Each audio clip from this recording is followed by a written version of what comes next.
muchas gracias por vuestra presencia. Tenemos la oportunidad de contar con el doctor Enrique Pastrana, que es psiquiatra, psicoanalista y que ha tenido a bien aceptar la invitación para exponer el tema de Freud, el malestar de la cultura, y agradecemos públicamente su interés y su participación. Disponemos de tiempo hasta las 8 menos cuarto, 8 menos 10, para que después podéis hacer preguntas si queréis, porque a las 8 menos 5 tenemos que liberar la sala porque hay otro grupo que tiene clase. ¿De acuerdo? Entonces, tiene la palabra, junto con la gratitud explícita de nuevo, el doctor Pastrana.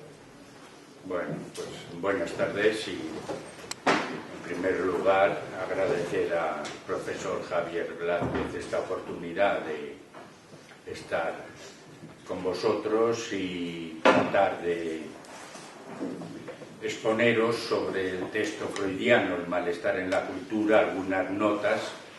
Supongo que es un texto que ha sido bastante conocido, que es fácil, un poco largo, pero fácil de leer, y sobre todo, que aunque es un texto de 1929, publicado en el año 30, sigue teniendo una gran actualidad.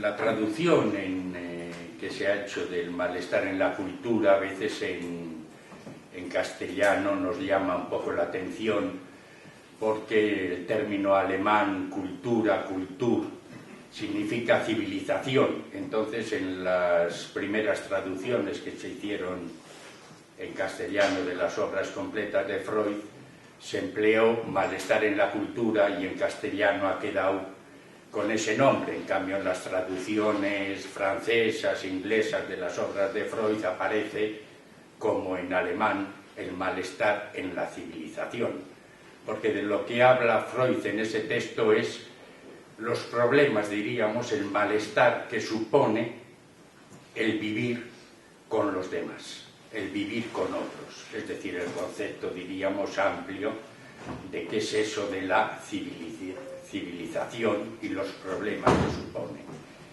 que dice que siempre existe un malestar, y de ahí el título Malestar en la civilización.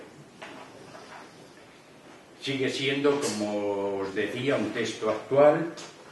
En ese sentido, a mí me parece que tanto en las asignaturas de filosofía, de relación a también la ética, sociología, psicología, me parece que es en ese sentido de obligada lectura, ¿no? Aparte que es una lectura entretenida, ¿eh? Como os decía, está publicado en el año 30 y el malestar en la civilización, junto con el porvenir de una ilusión, que es un texto de Freud de 1927, y otro texto anterior, Totem y Tabú, que es de 1912, son tres textos que se ha solido decir pues, que son los textos más sociológicos de Freud. Indiscutiblemente que Freud tuvo en cuenta la subjetividad de su época, no estaba ajeno a las situaciones y conflictos y problemas de su época, y entonces estos tres textos se les ha considerado sociológicos, pero siempre Freud insistió en que, teniendo, diríamos, ese aspecto sociológico, eran y seguían siendo textos clínicos, en el sentido de que lo que plantea Freud lo comprueba y lo reflexiona desde su práctica clínica.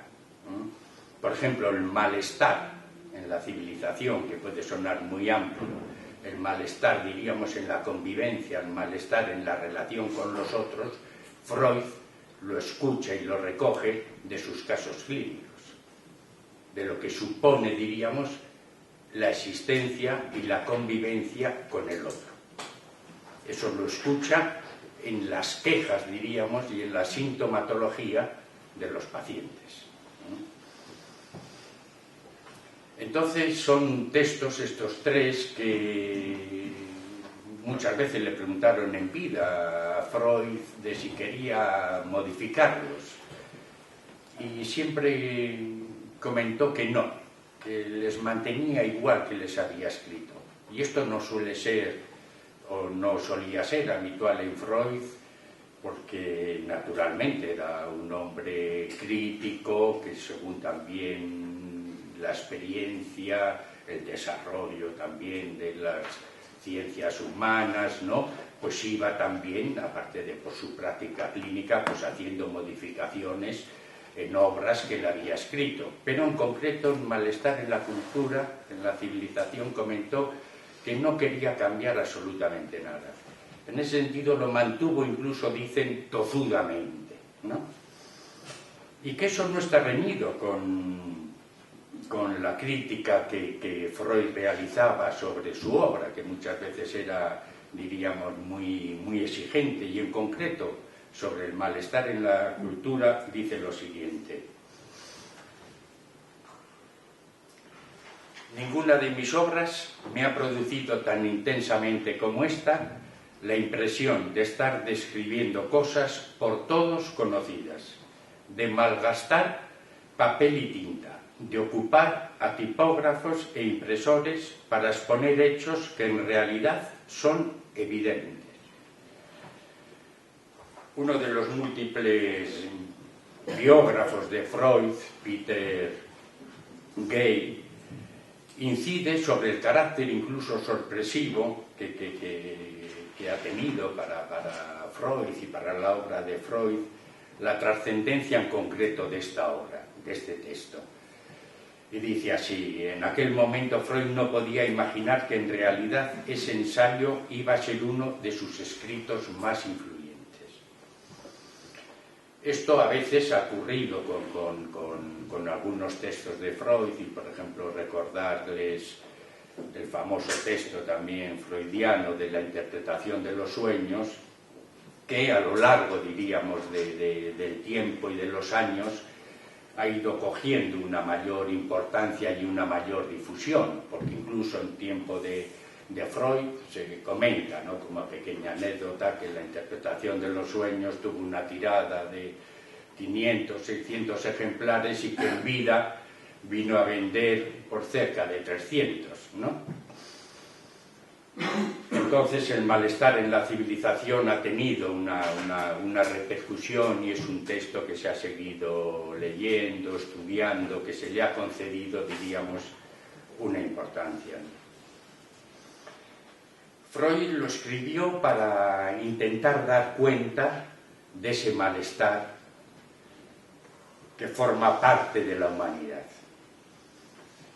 Y señala que lo que se presenta como premisa universal del pensamiento humano, que es la búsqueda y la aspiración a la felicidad, señala que encuentra su contrapunto paradójico en la formalización que hizo Freud de lo que llamó la pulsión de muerte.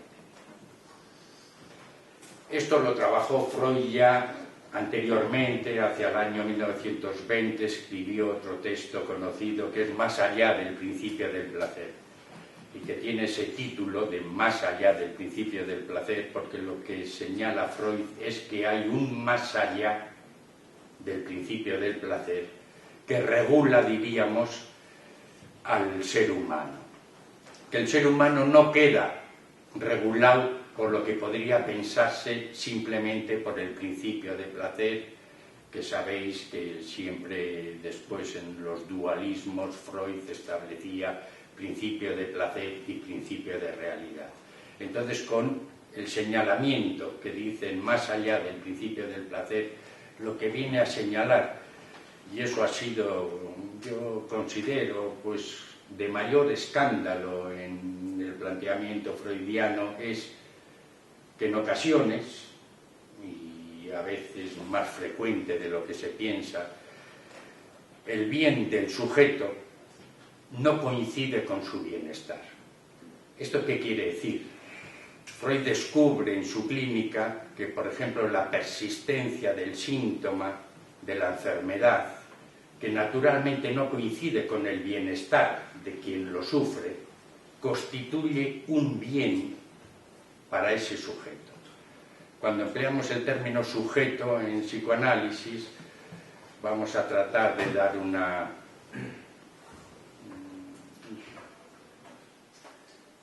pequeña definición.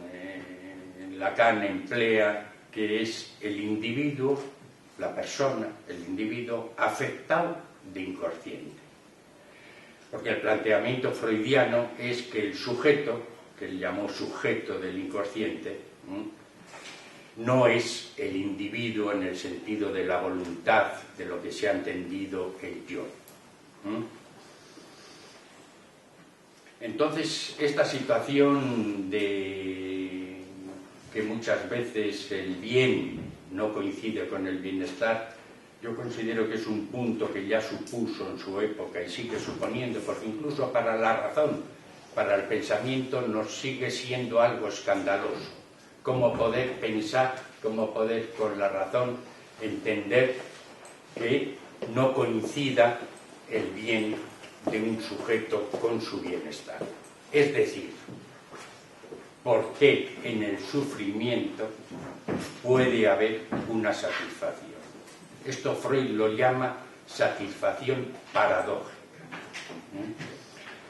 Eso considero que es más escandaloso en lo que plantea el psicoanálisis freudiano que la famosa, por ejemplo, sexualidad, y que se ha dado a entender que el psicoanálisis plantea una especie de pansexualismo, ¿no?, ante pues, los estudios que hizo Freud y que en su época, es verdad, en su época victoriana, pues tuvieron, diríamos, su repercusión y su cierto escándalo, ¿no? Hoy en día diríamos que eso ya para nada es escandaloso, ¿no? Aunque a veces todavía sigue algo costando admitir la sexualidad tal como la describió Freud en el sentido de la sexualidad infantil, ¿no?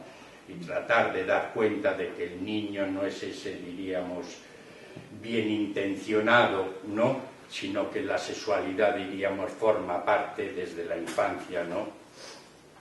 Pero me parece que el planteamiento de lo que después un poco trataré de desarrollar, que es lo que apunta este texto del malestar en la civilización, que es el concepto de la pulsión agresiva, la pulsión de muerte, es algo, diríamos, como más difícil en ese sentido, no solamente de entender o para la razón, sino también de llegar a admitir. Entonces Freud señala que ese malestar, ¿no?, propio, específico de toda civilización, ¿no?, no tiene por qué ser igual en cualquier civilización, veremos también, ¿no?, es algo como lo irrealizable para el proyecto humano de tratar de lograr, diríamos, la felicidad, ¿no? Y por eso dice literalmente que el designio de ser felices que nos impone el principio de placer es irrealizable. Y este malestar se presenta siempre por el paso que da el ser humano a la civilización y señala la radical oposición entre civilización, entre cultura y naturaleza. Y es lo que se presenta siempre como síntoma, y como síntoma en su doble vertiente. Síntoma en la vertiente individual, el llamado sufrimiento humano, con sus aspectos sintomáticos diferentes, ¿no?, y el llamado síntoma social en el sentido de lo que describimos como los conflictos, las dificultades, los problemas en las relaciones sociales. Por tanto, está el síntoma entendido en su vertiente de malestar, tanto en lo individual como en lo colectivo. Y me parece que el alcance de la posición freudiana con respecto al malestar en la civilización está basado en el planteamiento que hizo Freud y que tiene con respecto al malestar, y que es diferente al que tienen otras disciplinas, que pueden llegar a pensar, por ejemplo, el malestar como fruto de nuestro tiempo, por ejemplo, en nuestro caso, por fruto de nuestra época, o como resultado de un establecimiento inadecuado de las llamadas relaciones humanas, o como un determinado malestar de una determinada clase social. No es esto lo que plantea Freud.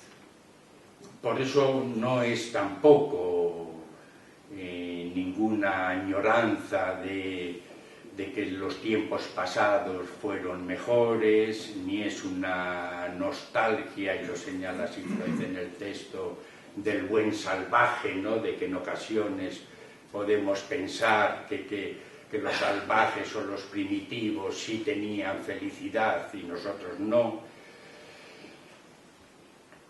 Es el encuentro, ni tampoco es el encuentro, señala Freud, y lo describe también en el libro, de poder llegar a la felicidad por la aplicación de una fórmula política ideal. Entonces ya en su tiempo, en los años 30, en este texto, Freud también habla de lo que fue la Unión Soviética, habla del planteamiento del comunismo con respecto a la propiedad privada, tratar de eliminar la propiedad privada, de eliminar también, diríamos, cierta represión social, por ejemplo, con respecto a la sexualidad, y entonces señala que reconociendo, porque lo reconoce así Freud, que por ejemplo eliminar, ¿no?, como quiso el sistema comunista, la propiedad privada y una menor represión social de la sexualidad, que podría hacer que la convivencia fuese, diríamos, menos conflictiva, pero señala que perdió de vista, bajo el punto de vista de Freud, el comunismo, perdió de vista lo que él plantea de que llevó el comunismo a un ideal de que por esa transformación social se conseguiría eliminar, diríamos, el componente que Freud señala pulsional, y por eso diferencia siempre Freud la pulsión como algo propio, específico del ser humano, del instinto. El instinto, diríamos, que es lo que rige en la naturaleza basado en la necesidad. Entonces señala siempre Freud que la pulsión no es el instinto. Y sobre esto les quería comentar un pequeño apunte, que antes hemos hablado al principio de las traducciones, de cómo en castellano también hay otro libro de Freud que se llama Las pulsiones y sus destinos, que a veces ha tenido la traducción de los instintos y sus destinos. Entonces Freud señala la diferencia que hay entre instinto y pulsión, y la pulsión como propia, específica del sujeto humano, es decir, de ese sujeto que somos del lenguaje, a diferencia del instinto, que es lo que rige la naturaleza o el mundo animal. Entonces hace referencias en su época, como esta que les comento, en relación al comunismo, y después también hace referencias al tipo de vida también, de todo el desarrollo de la época, diríamos, moderna, ¿no?, de todo el desarrollo también científico técnico, y ya señala en esa época Freud, ¿no?, de cómo, bueno, pues admitiendo, ¿no?, y valorando todo el desarrollo científico y técnico, ¿no?, como en ocasiones con ello se ha intentado, ¿no?, llevarlo también a un cierto ideal, ¿no?, y dice que el hombre, tratar de convertir al hombre como en un pequeño dios, ¿no?, para también intentar de esa manera lograr que desaparezca ese malestar. Y lo que señala Freud en este texto, que no hay en ese sentido sistema político o social, eso no quiere decir que cualquier sistema político y social sean iguales, ni mucho menos, pero que no hay ninguno que pueda eliminar ese malestar propio, específico de la convivencia, de los lazos sociales. Entonces Freud plantea ese malestar como algo estructural, es decir, como algo inherente al sujeto humano. Y dice que una parte de ese malestar no es asimilable a ninguna causa exterior. Otra parte sí lo es, pues no todas las culturas, civilizaciones son iguales. Las hay, diríamos, más injustas y las hay menos injustas, ya que la justa no existe. Esto es un planteamiento también freudiano de que lo justo, diríamos, en el sentido de lo adecuado, no estoy hablando de la justicia, que la justicia naturalmente es una reivindicación humana, completamente lícita, sino que lo justo, en el sentido de la adecuación, en el sentido de la armonía, no existe. Entonces hay sociedades, diríamos, más injustas o menos injustas, ¿no? Y por ello, desde ahí se puede decir que hay diferentes también clases de malestares, y esto también se ha ido viendo a lo largo de la historia y de la humanidad, ¿no? Como diferentes culturas, civilizaciones, pues unas han tenido, diríamos, o tienen, ¿no?, mayores, diríamos, malestares, y otras tienen menores malestares, ¿no? Pero que en toda civilización, en toda cultura, existe el malestar.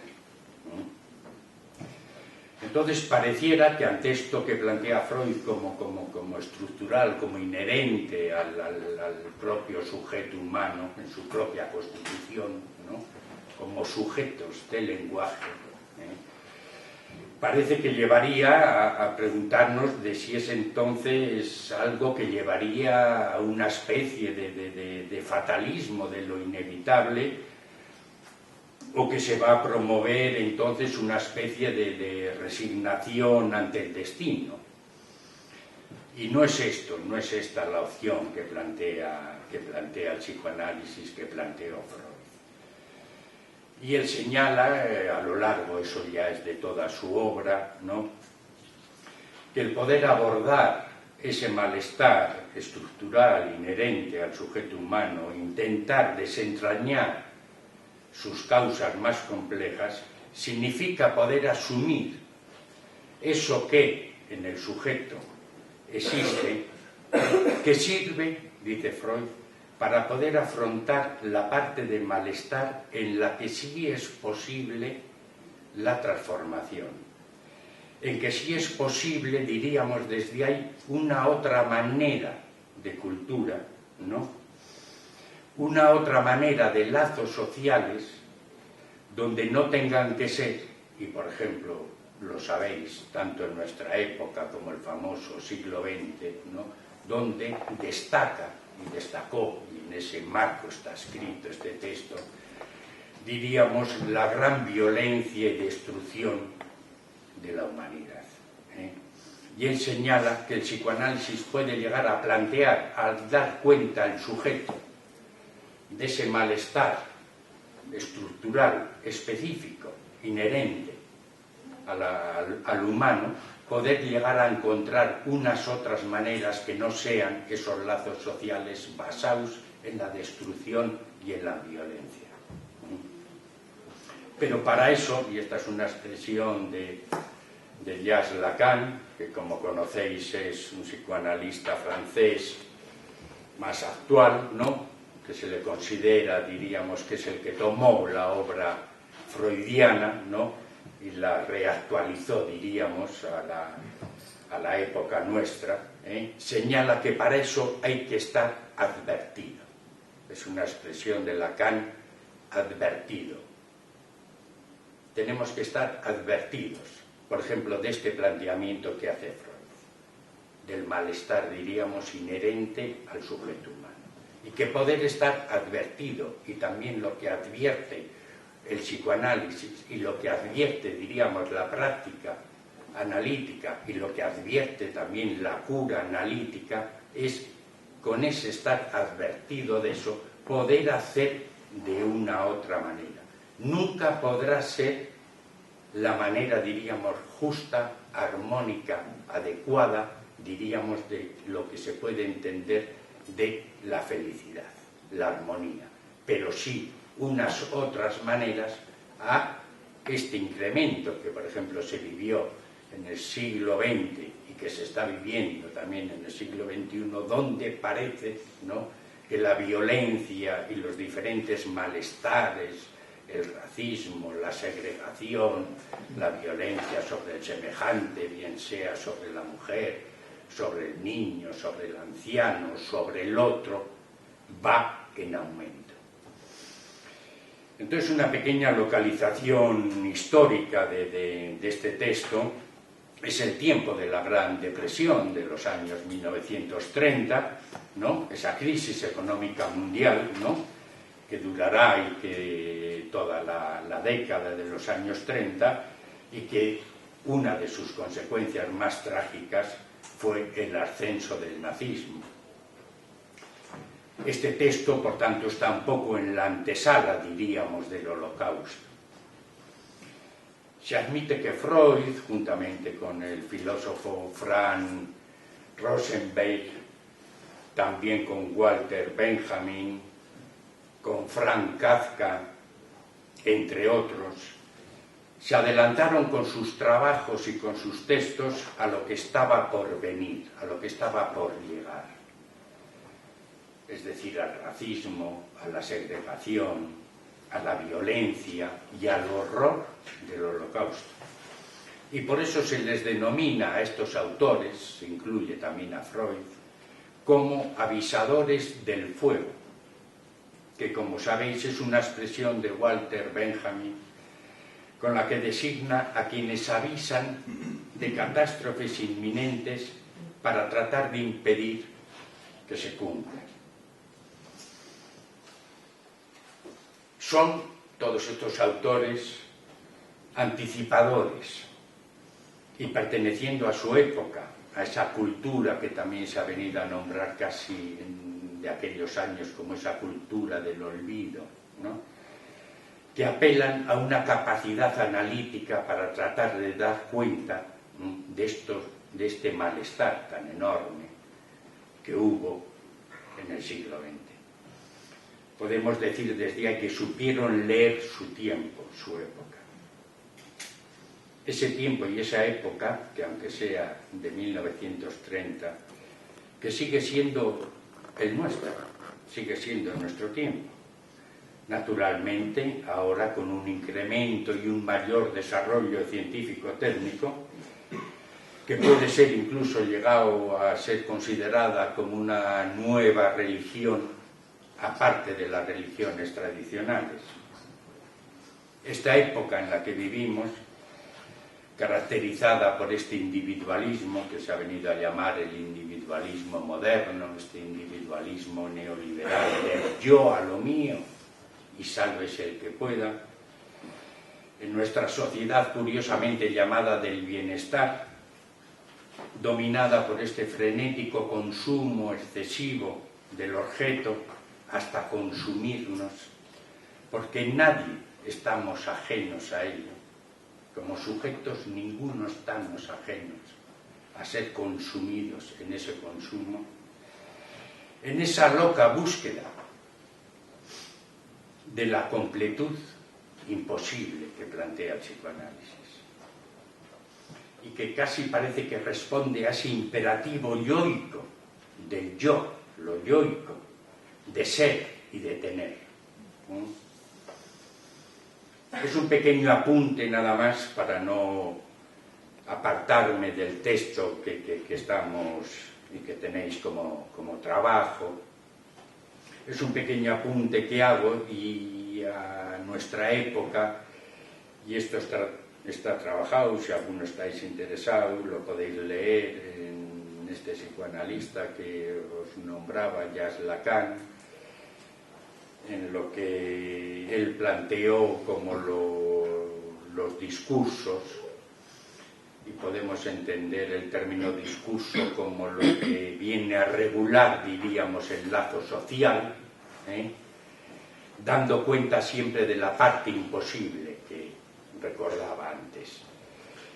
Entonces Lacan en los discursos, en 1975, señala y lo nombra así como discurso capitalista al discurso actual en el que vivimos. Y se refiere como discurso capitalista no solamente por las condiciones, diríamos, económicas y de mercado que le son propias y específicas, sino que señala la particularidad en el discurso capitalista de que trata de eliminar la castración. Este es un término que también habréis oído y a veces se relaciona la castración de una manera imaginaria, diríamos, a la presencia o la ausencia de pene. Eso no es así. La castración para el psicoanálisis es tanto en el hombre como en la mujer, es decir, independiente a tener o no pene, es decir, independiente a la diferencia anatómica. La castración es lo que falta en todo ser, en todo sujeto humano. Es la castración a nivel simbólico, la falta en el sentido de lo que antes comentaba, de no hay la completud, no hay la armonía. Entonces la castración es un concepto simbólico. ¿Por qué simbólico? Porque somos sujetos del lenguaje. Desde el momento que hemos sido constituidos como sujetos del lenguaje, simbólicamente estamos en falta. Por eso tenemos que hablar, y a veces hablando intentamos en ocasiones poder decir o querer decir lo que pensamos, y muchas veces no lo logramos. Hablamos de más, hablamos de menos, decimos una cosa por otra, nos equivocamos, y todo esto es lo que señaló Freud como las formaciones del inconsciente, los lapsus, las equivocaciones, en el sentido de que el yo queda, diríamos, no siendo, diríamos, el que regula y el que controla, sino que somos, diríamos, determinados por el lenguaje. Hay algo, diríamos, en lo que no somos dueños. Este famoso eslogan de hoy en día, sé tú mismo. Bueno, pues es bonito, está bien, ¿no? Pero para el psicoanálisis, ¿no? Uno no es uno mismo.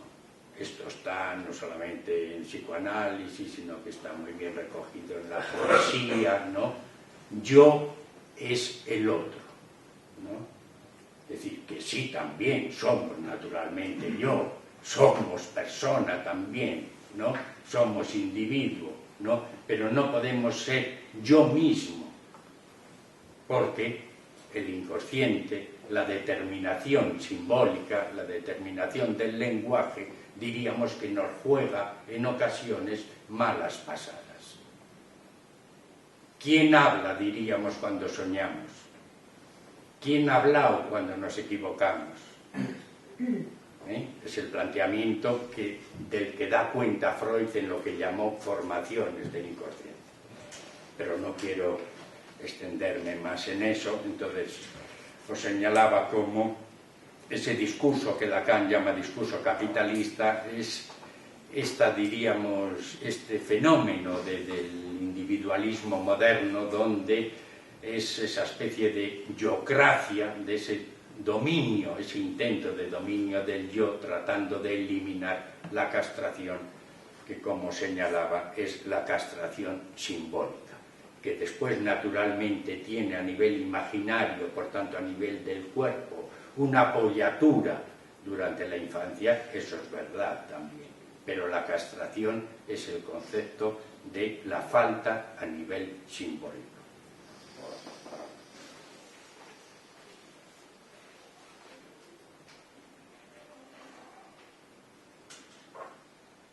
Bueno, el texto tiene ocho epígrafes, entonces naturalmente solamente los puedo los puedo citar, para que tengamos un poco de tiempo y poder intercambiar alguna reflexión, alguna pregunta. Entonces tiene los ocho epígrafes sobre el primer origen de la religión. Freud empieza a trabajar lo que en el texto aparece como el sentimiento oceánico, que es el sentimiento religioso, que Freud lo recoge de un amigo suyo, poeta. En el segundo epígrafe trabaja el concepto de la felicidad y de la satisfacción. En el tercero señala las fuentes del sufrimiento en la civilización, señala ahí tres fuentes: la de la naturaleza, en el sentido de, por ejemplo, los desastres de la naturaleza, ¿no? Y cómo la naturaleza muchas veces, incluso en nuestro siglo, llega a dominar en ocasiones, ¿no?, al hombre. Después señala la segunda fuente de sufrimiento, que es el cuerpo, por tanto la enfermedad. Y la tercera fuente que señala, y es donde incide él, y es a la que señala que, como las dos anteriores son inevitables, en la tercera es donde trabaja la civilización, es decir, el proceso de la cultura y de la civilización, de la relación entre los humanos, ¿no?, como fuente también de malestar o de sufrimiento. El cuarto punto que trabaja es el de las raíces inconscientes de los lazos sociales, de las relaciones sociales. Entonces ahí toma el texto que os he nombrado antes, fundamentalmente de Totén y Tabú. En el quinto epígrafe desarrolla la pulsión de muerte, y es donde dice de manera contundente y rotunda: el hombre es agresivo. En el punto 6 hace un desarrollo de esta pulsión de muerte, ¿no?, con respecto a toda su teoría de las pulsiones, que no podemos abordar hoy, ¿no?, pero sí con esa diferencia que os he señalado entre pulsión e instinto.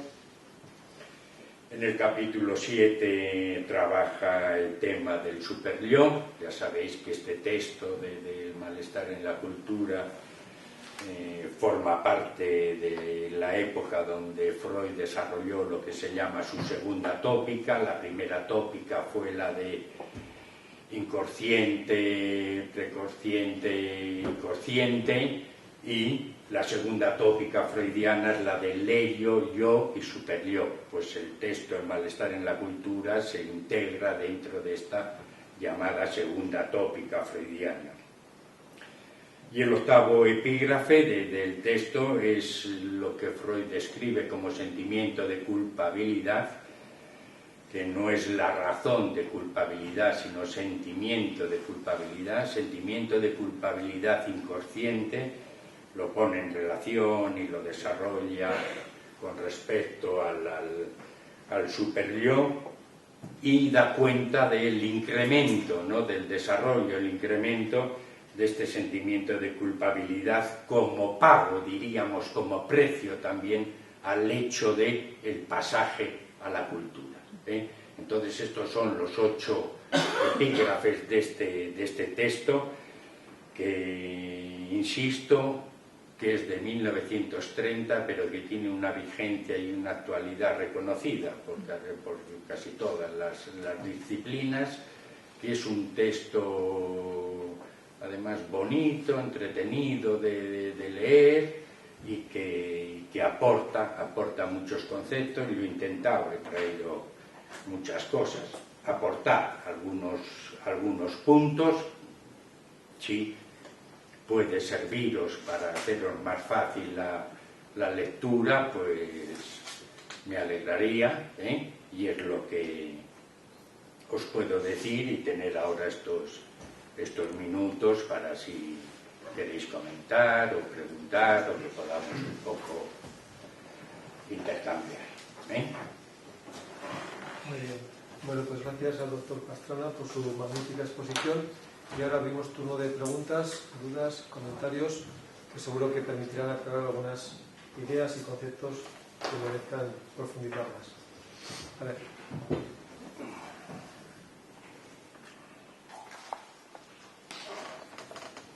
Mientras alguien pregunta, yo avanzo un poquito en el tiempo, aunque no tenga que ver directamente con el tema propiamente psicológico, pero en fin, me gustaría aprovechar la presencia del doctor Pastrana para comentar. Uno de los problemas de la sociedad actual, quizás en clave política, es el tema de la corrupción. Y es un tema que nos genera malestar. Es uno de los problemas que genera malestar en nuestra civilización, podríamos decir, ¿no? Ayer salía un artículo que precisaba cómo el 75% de los españoles comentan que efectivamente la corrupción es un problema y, sin embargo, paradójicamente, cuando se hacen encuestas del CIS de los problemas que más preocupan a la población, aparece siempre la crisis, en segundo lugar el paro, eventualmente la clase política, antes el terrorismo, etc. Pero no se menciona explícitamente la corrupción. Entonces solo un 3% después decía que, bueno, que era un dato muy significativo. Entonces la pregunta es, desde un punto de vista, en fin, no vamos a hacer aquí tampoco un análisis tan rápido, ¿no? Pero ¿cómo se puede explicar eso psicológicamente? Que todos seamos conscientes de que efectivamente la corrupción es un problema que genera prevaricación, cohecho, malestar, problemas de crisis económica, que está tan asentada, que está tan extendida, y que luego la percepción de la opinión pública no revele ese dato como significativo, como tan relevante. El autor comentaba que quizás la moral católica, es decir, la especie de permisividad, una cultura laxa moralmente, a diferencia del principio de responsabilidad de los protestantes, en fin, puede ser uno de los factores. Pero desde el punto de vista del psicoanálisis, ¿qué se te ocurre que puede ser? ¿Cuál puede ser uno de los motivos para los cuales no se identifique tan explícitamente y se denuncie de una manera más abierta ese problema? Bueno. Así a bote pronto y mayor, naturalmente, precisión, ¿no? Pero está muy bien el término que señalas, ¿no? La fuerza que tiene corrupción, ¿no? Es verdad, y había oído también esa noticia, ¿no? De cómo a la vez que es algo parece bastante extendido, ¿no? Pareciera que no se le concede como esa importancia, ¿no? Y andamos todos, pues venga a hablar de la famosa crisis, ¿no? Que la hay, pero pareciera que este tema en concreto, pues queda como más alejado, ¿no? No sé, a mí lo que un poco se me ocurre ante tu intervención, Javier, es como se suele decir también que todo lo que hace a tener que dar cuenta de cosas que nos cuesta ver, que nos cuesta hacerlas visibles, que nos cuesta dar cuenta de ello, ¿no? En este caso, por ejemplo, la corrupción, no sé, hay otros temas también, no sé, la explotación, la utilización, por ejemplo, del menor, de los niños, ¿no? Que también es algo que como noticia pues la podemos escuchar con frecuencia, pero después parece que se nos olvida, ¿no? De que hay, por ejemplo, otras noticias de que sigue habiendo en nuestro mundo actual, ¿no? De la abundancia, diríamos, aunque estemos en crisis, ¿no? Que siguen muriendo cada 2-3 segundos niños de hambre, ¿no? Es decir, que yo creo que son temáticas en el sentido como tan revolvedoras, ¿no? Para un poco cualquiera, ¿no? Porque todos en ese sentido lo hemos sabido, lo hemos escuchado, ¿no?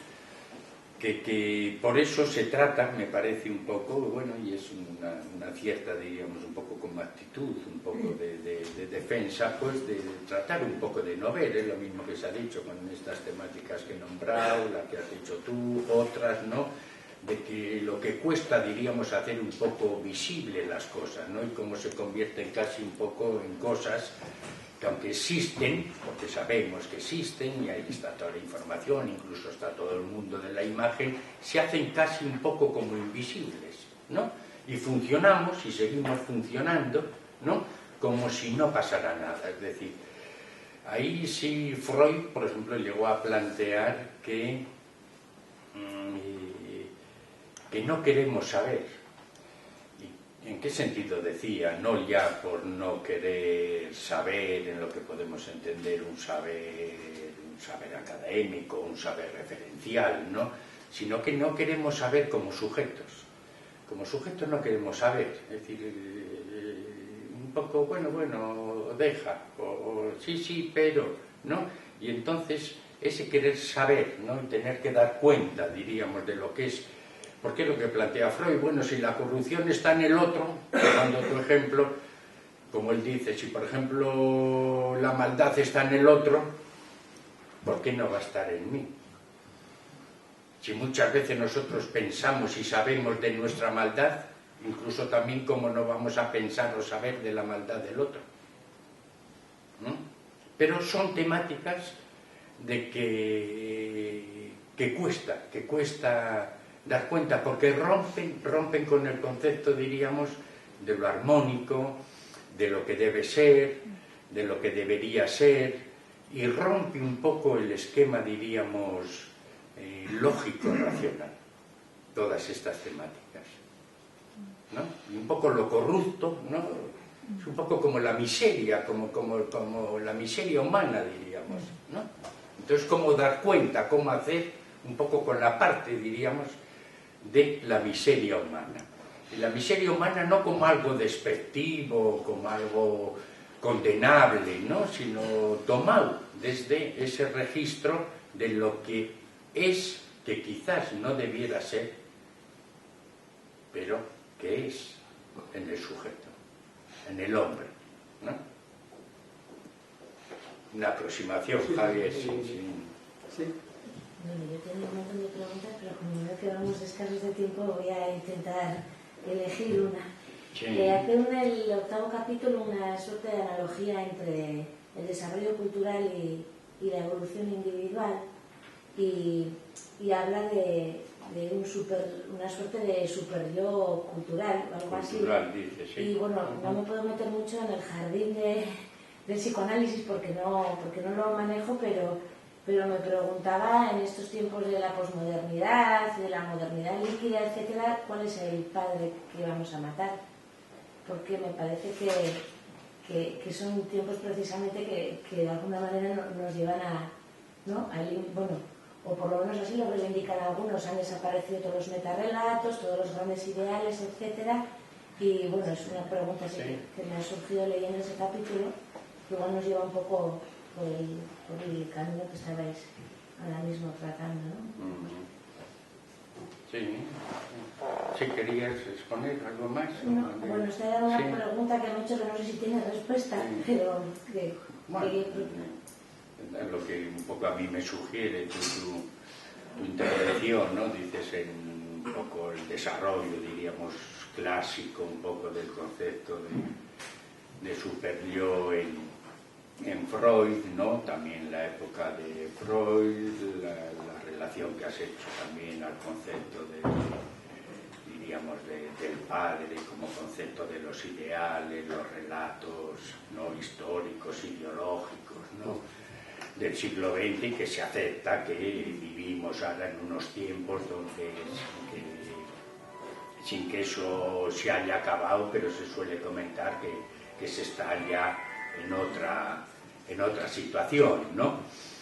Y cómo poder dar cuenta un poco del super-yo. Pues curiosamente, y eso ya lo señala Freud, ¿no? Después lo trabaja y lo desarrolla mucho más Lacan, pero en Freud mismo está, porque el super-yo no solamente es, y ese llamado super-yo cultural, no solamente es la famosa conciencia, diríamos, social o moral, ¿no?